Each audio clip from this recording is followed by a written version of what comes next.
Week 8 of the fantasy football season. Here's the top 12 kickers I'm ranking this week. Number 1, Brandon Aubrey of the Dallas Cowboys. It's been another great year for Aubrey this season. He's only missed one kick and it was blocked. And this week at San Francisco, I believe it's going to be an offensive struggle for the Cowboys to get in the end zone. So I believe Brandon Aubrey will get a few opportunities. Dak Prescott and this offense has had a lot of trouble throughout their career at San Francisco. And I think Aubrey's going to have to settle for some long ones in this ball game. Number 2, Justin Tucker of the Baltimore Ravens. So this Raven team, the best offense in the league right now. Them are the Detroit Lions, be close in my opinion. So Justin Tucker, I know early in the season he struggled from 50-plus yards, and now he's getting a lot of extra points and a lot of opportunities because this Raven offense in and out of the red zone almost every drive this season. So this week, another good matchup at the Cleveland Browns. I know the Browns this season, their defense hasn't played up to par like it did last year, but this defense is exhausted where their offense just hasn't gotten anything going. And now with Watson out, we'll see if Winston could be obviously an upgrade because Watson was bad, but I still believe Tucker in this offense is going to get many opportunities this week. Number 3, Harrison Butker of the Kansas City Chiefs. So an indoor ball game at the Vegas Raiders. Their defense don't stop anyone.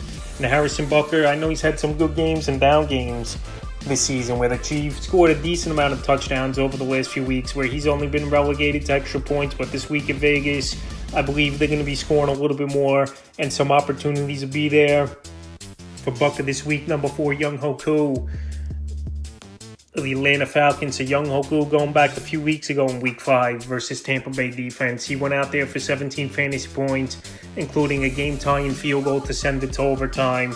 And Tampa Bay, we know they can't stop anyone, but they still could put points on the board, I believe, even with Mike Evans and Chris Godwin out in this game. So Young Hoku's got a big boot. I know he's been a better kicker at home than he's been on the road, but just going off track record in Week 5, like I said, the big game, and Atlanta, I think, is going to get in the red zone early and often, where Tampa Bay has had problems all season stopping opposing offenses. Number 5, Kaim Fairbairn of the Houston Texans. Fairbairn, we know he's got a long-distance boot this season, a couple 50-plus yarders he's hit, and including a 59-yarder to win a ball game a few weeks ago for this Houston Texan team. And this week, a good matchup back home is this Texan team versus the Indianapolis Colts, where their defense is bend but don't break at times, and they give up a decent amount of fantasy points to kickers on the season. So when you're in a high-powered offense and getting opportunities pretty much weekly, you're going to be a top 5, top 6 option. And once again, Fairbairn is in the top 5. Number 6, Cameron Dicker, Los Angeles Chargers, one of the more accurate kickers of all time in the NFL. And last week he went out there and he had a monster performance, 5 field goals, including a few 50-yarders in that one, 21 fantasy points for Cameron Dicker. And we know this team's had trouble punching it into the end zone all season as well. So this week versus a pretty decent defense, even though I know that got the doors blown off last week was New Orleans, I believe Cameron Dicker once again is going to get a few opportunities. Los Angeles back home, indoor game, which is always a plus. And like I said, the accuracy's been there for him and the opportunities have been there. And he's been moving up the rankings a lot over the last couple weeks. Number 7, Will Reichard of the Minnesota Vikings. He's been accurate all season. He hasn't missed a field goal. Another kicker with unlimited range. Now, obviously, a lot of his games are going to be home this season playing with the Minnesota Vikings. This week, another indoor game at the Los Angeles Rams. Thursday Night Football, we know it's usually high scoring. At least one team puts a lot of points on the board.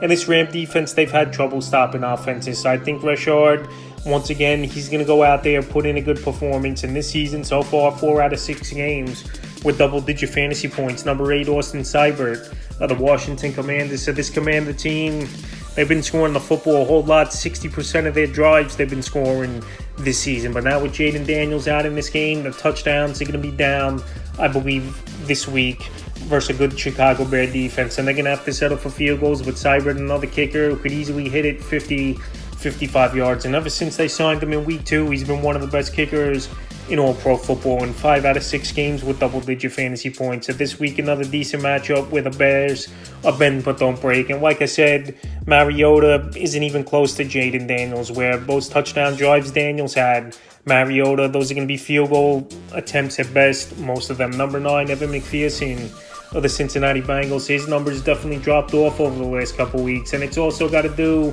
with Cincinnati scoring a lot of touchdowns when they get in the red zone. And McPherson is getting chip shots. Evan McPherson is still one of the better long-distance kickers in the league, in my opinion, even though he's missed a couple here and there this season for 50-plus yards. But this week, another shootout versus the Philadelphia Eagles. I believe this ball game will be coming to town. And McPherson, he just has to get his confidence back a little bit from that 50-plus yard range. But like I said, if they're going to keep scoring touchdowns, Cincinnati, his ceiling's pretty much only 5-7 fantasy points. Number 10, Jake Bates of the Detroit Lions. He's on a high-powered offense, one of the best offenses in the league. For me, it's them with the Baltimore Ravens right now, this part of the season. Jake Bates, I know the numbers haven't been eye-popping this season, but opportunities have been there.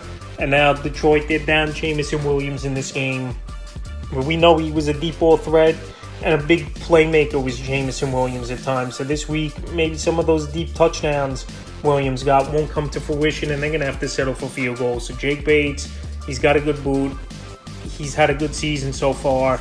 And this week, I think he's a good, viable option. Number 11, Will Lutz of the Denver Broncos. Will Lutz, he's been great for this Denver Bronco team. And this week, a good matchup versus the Carolina Panthers coming to town, where they give up the second most fantasy points to kickers on the season. So Will Lutz, he's had a few double-digit fantasy games this season. Last week, a monster performance indoors at the New Orleans Saints. And we know in Denver, Mile High Stadium, that ball carrying with the altitude over there, obviously in Denver. So with all those factors, and Will Lutz still an underrated kicker, available in 90% of fantasy leagues. He should be owned in way more leagues.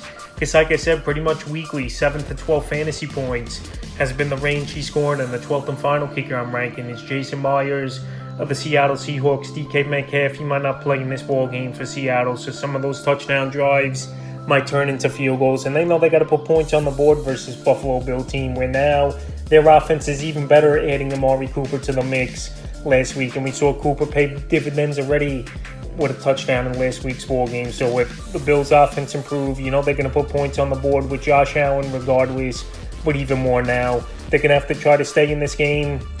And if it's got to go through Jason Myers at times, that's what's going to happen. Because we saw Jason Myers last week hit a 59-yarder. So back home with the 12th man, one of the more accurate kickers and better kickers over the last few seasons is Myers. And this week, I think versus Buffalo, he has another good game. So that's the top 12 kickers I'm ranking for Week 8 of the fantasy football season.